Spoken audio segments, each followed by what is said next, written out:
एक समय की बात है, पहाड़ियों के बीच बसे एक छोटे से गांव में सैमुअल नाम का एक बुद्धिमान बूढ़ा व्यक्ति रहता था। वह अपने हंसमुख व्यवहार और प्रभावशाली हंसी के लिए जाने जाते थे, जो सबसे निराशाजनक दिनों को भी रोशन कर देती थी।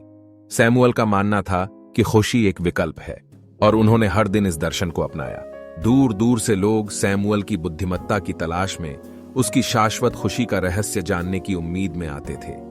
वह हमेशा गर्मजोशी भरी मुस्कान के साथ उनका स्वागत करते थे और कहते थे, खुशी भौतिक संपत्ति या बाहरी परिस्थितियों में नहीं मिलती, यह हमारे भीतर रहती है। एक दिन एमिली नाम की एक युवती अपने जीवन में आने वाली चुनौतियों से परेशान होकर सैमुअल के पास पहुंची। सैमुअल ने धैर्यपूर्वक सुना। उसकी आंखें दयालुता से चमक रही थीं। उन्होंने उसके साथ एक सरल कहानी साझा की। एक खेत में दो फूल थे, सैमुअल ने शुरू किया।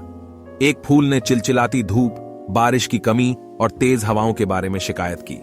हालांकि दूसरे फूल ने सूरज की गर्मी, ताजा बारिश की बूंदों और हल्की हवा पर ध्यान केंद्रित किया।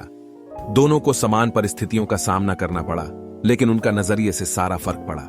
एमिली ने उसके शब्दों पर विचार किया और महसूस किया कि उसकी खुशी उसकी परिस्थितियों से निर्धारित नहीं होती थी, बल्कि इस बात से तय होती थी कि वह उन्हें कैसे देखती है।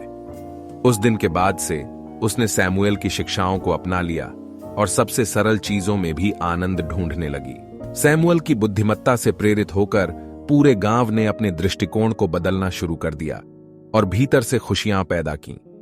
वे प्रत्येक दिन कृतज्ञता के साथ जीते थे, वर्तमान क्षण को संजोते थे और अपने सामने आने वाले सभी लोगों में खुशियां बिखेरते थे।